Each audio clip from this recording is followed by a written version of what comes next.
Office of Immigration and Refugee Affairs, and welcome to the training module for Cuban Haitian grant providers, targeted assistance discretionary program providers, and older refugee providers.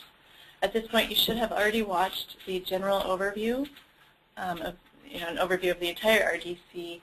If you haven't yet watched that, please go back and start with that one, and then you'll want to come back to this one to get more specific information about how to use the RDC for these programs. I'm going to do a quick review. So here we've already logged in to the RDC.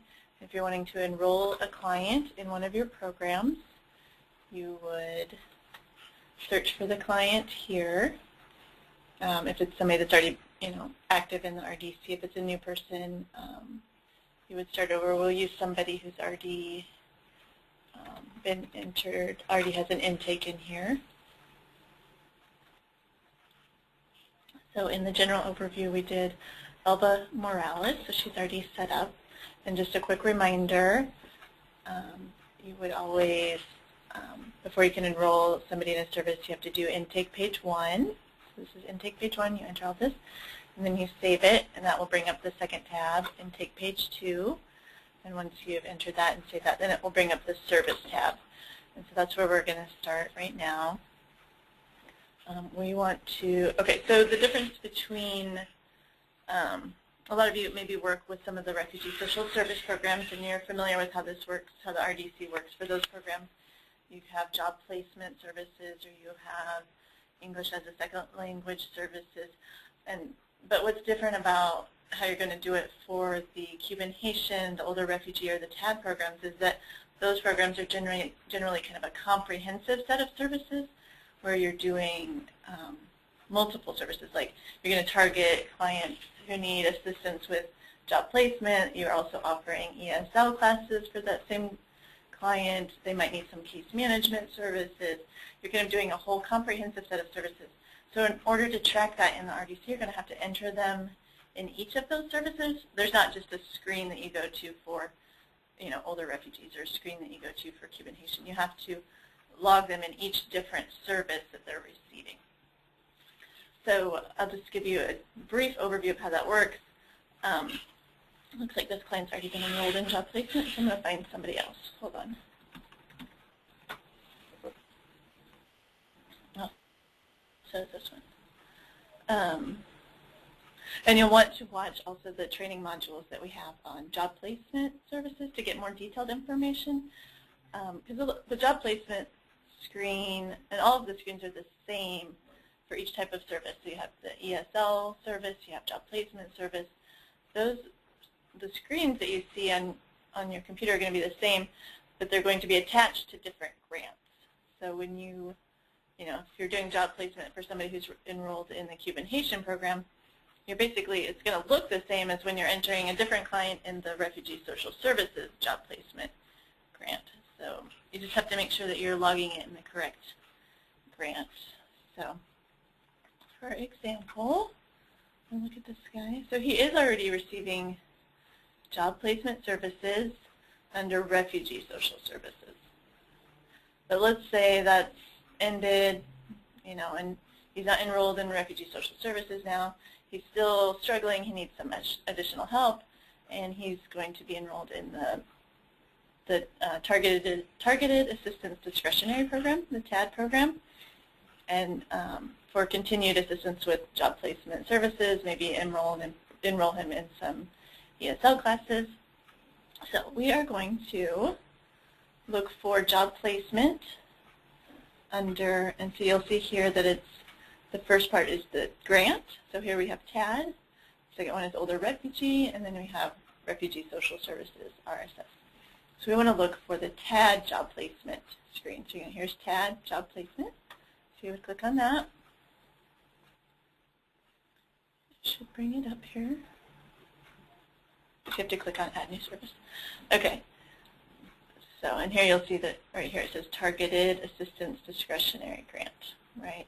Maybe I can highlight that. Highlight tool. So we have two different job placements for this client. We have the TAD job placement and the RSS job placement. So we are going to do the TAD job placement.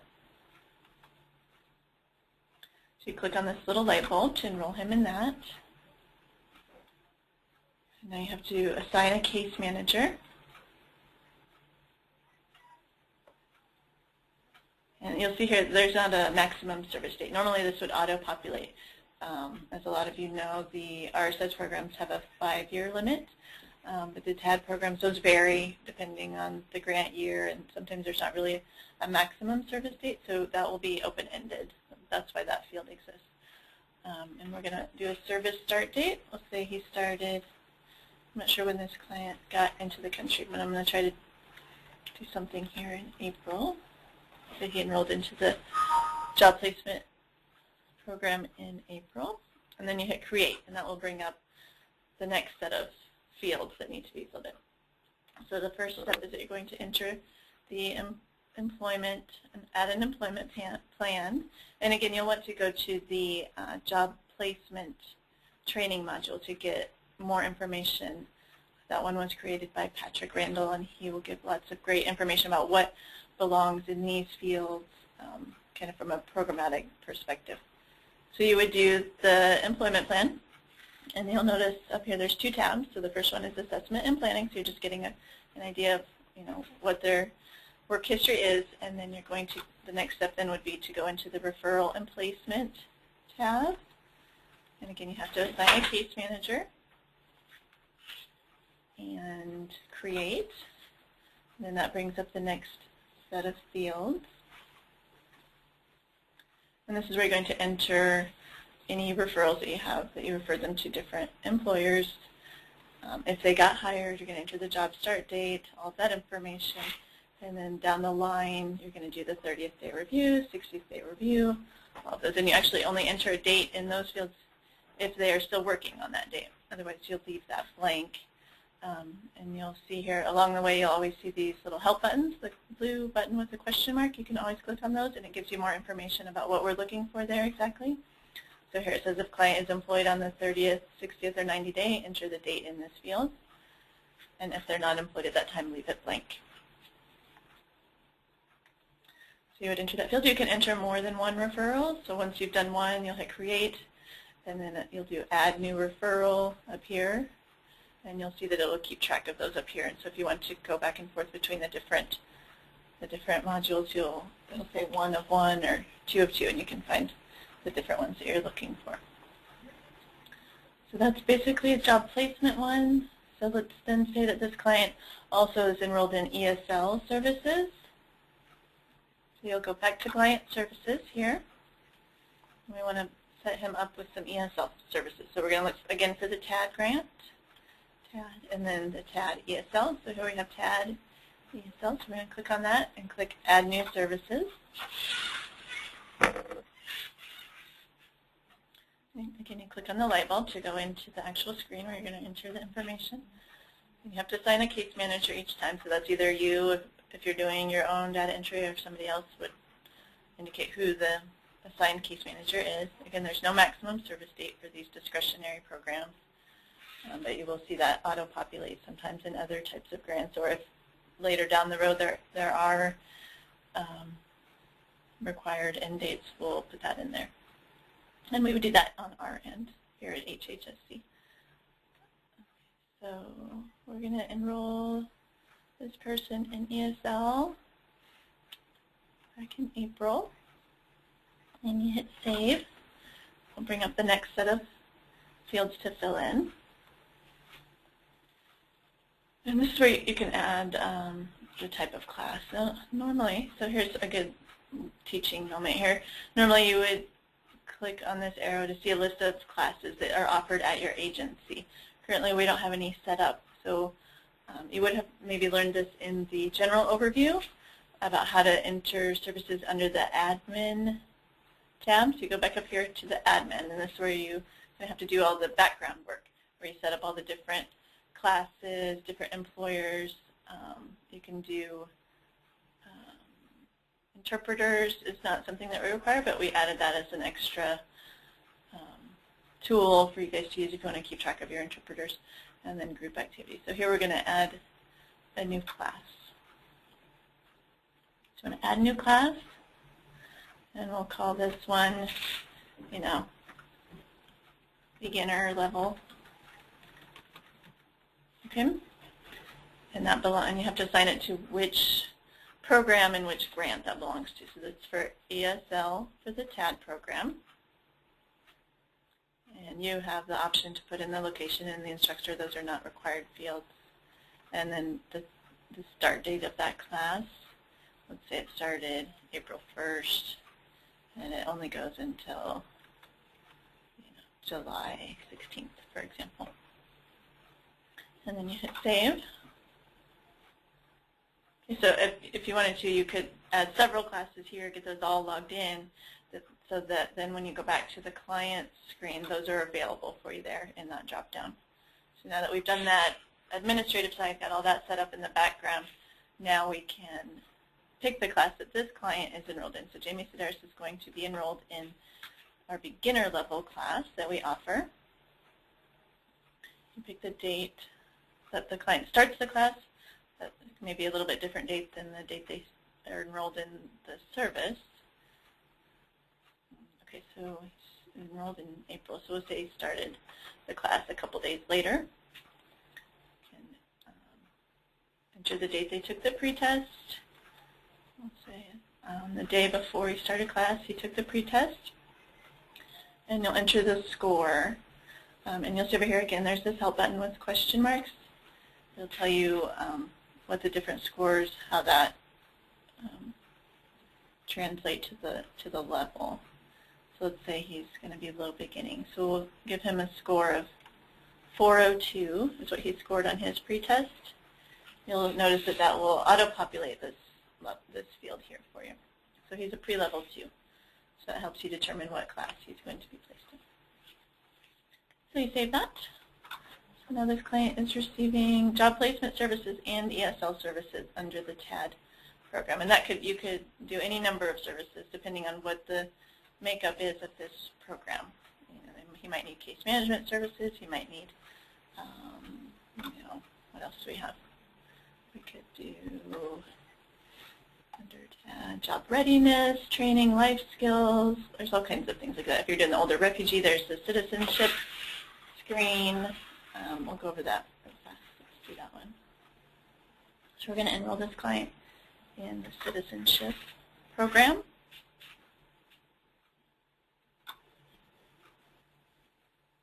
So again, you have to enter the case manager. You don't have to enter a maximum service day. You can leave that blank. We're going to start this client yesterday. Well, we'll start him a little bit earlier, back in April. And you have to indicate the date that you created a service plan for this client. Hopefully that was done around the same time that you enrolled him. Okay, so we'll do save. And then you'll see that the service closed fields show up, but you would fill those out later. Leave those blank for now. Fill those out when it's all said and done. So for citizenship, let's say you're going to help this person with their citizenship application. N400. Enter the date that you're going to do that, or the date that you actually sit down with them and go through that process. And hit create.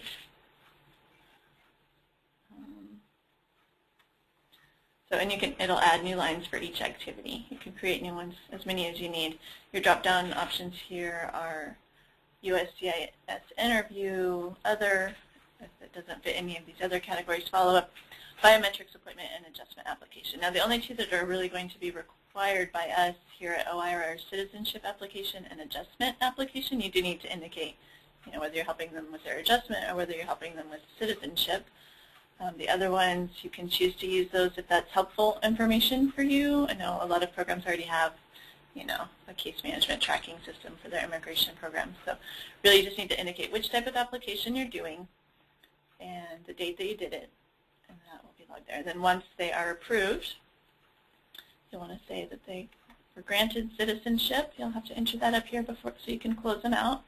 So let's say his application was approved and he went through the oath ceremony, and he's now a U.S. citizen. So you're going to put that date. That was on May 1st. And before you can close it out, you'll want to confirm that all services on the service plan have been provided. So we'll say yes. and that was completed as of May 1st. And then we'll put that we're going to close them out today on May 2nd. Let me save that. Service close date cannot be after the date attained U.S. citizenship.